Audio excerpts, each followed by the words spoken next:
Guys SIR প্রক্রিয়া শেষ হয়ে গেছে। আগামী বুধবার 16ই ডিসেম্বর খসড়া ভোটার তালিকা প্রকাশ করা হবে। অনেকের আশঙ্কা, যদি তালিকায় নাম না থাকে, যদি খসড়া থেকে নাম বাদ পড়ে যায়, তাহলে কি হবে? বিশেষ করে যাদের 2002 সালের ভোটার তালিকায় নিজের বাবা বা মায়ের নাম নেই, অথচ এসআইআর ফর্ম পূরণে তথ্যের ঘাটতি রেখেছেন, ভুল রয়েছে, তাদের সব থেকে দুশ্চিন্তা বেশি। গাইজ, দুশ্চিন্তার কোনো কারণ নেই, কারণ ইলেকশন কমিশন অফ ইন্ডিয়া জানিয়েছেন ফাইনাল খসড়াতে যাদের নাম বাদ পড়বে তাদেরকে আবার তথ্য যাচাইয়ের জন্য শুনানিতে ডাকা হবে, তাদেরকে আবার হিয়ারিং হবে এবং যাচাই হবে। গাইজ, কাদের কাদের যাচাই হবে এবং কাদের কাদের শুনানি হবে সেটা স্পষ্ট করেছে। 1 নাম্বার, যাদের 2002 এবং 2025 সালের তালিকার নাম ম্যাপিং হয়নি কিংবা মিসম্যাচ রয়েছে, মেলেনি। 2 নাম্বার, যাদের জমা দেওয়া তথ্যের মধ্যে ভুল রয়েছে, মিসম্যাচ রয়েছে, কিছু ত্রুটি রয়েছে, একমাত্র তাদের।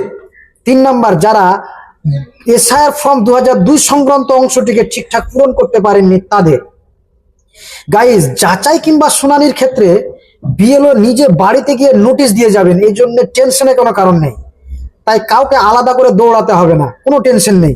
বিএলও নিজে এসে আপনার বাড়িতে ওই ফর্ম এবং আপনাকে যাচাই করে যাবেন, এই জন্য চিন্তার কোনো কারণ নেই। যাচাই শুনানিতে গেলে আপনাকে তথ্য যাচাইয়ের জন্য আপনাকে যে সমস্ত ডকুমেন্টস লাগবে সেটা তো আপনারা জানেন, 11টি নথি, যেমন জন্ম সনদ, পাসপোর্ট, মাধ্যমিক তারপরের শিক্ষাগত সার্টিফিকেট, কেন্দ্র বা রাজ্য সরকারের কর্মী পেনশনভোগীর পরিচয়পত্র, 1987 সালের 1 জুলাইয়ের আগের ব্যাংক, পোস্ট অফিস, এলআইসি নথি, বাসস্থানের সার্টিফিকেট, জাতিগত সার্টিফিকেট, ফ্যামিলি রেজিস্টার, সরকারি জমি বাড়ি বরাদ্দের কাগজ ইত্যাদি থাকছে আপনাকে।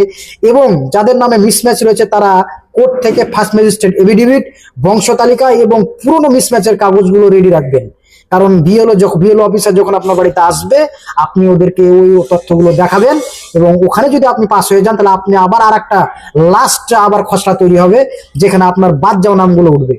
তো গাইজ, আরো তথ্য ধীরে ধীরে আসবে, ভিডিওটি শেয়ার করে জানিয়ে দেবেন। মনে রাখবেন 16ই ডিসেম্বর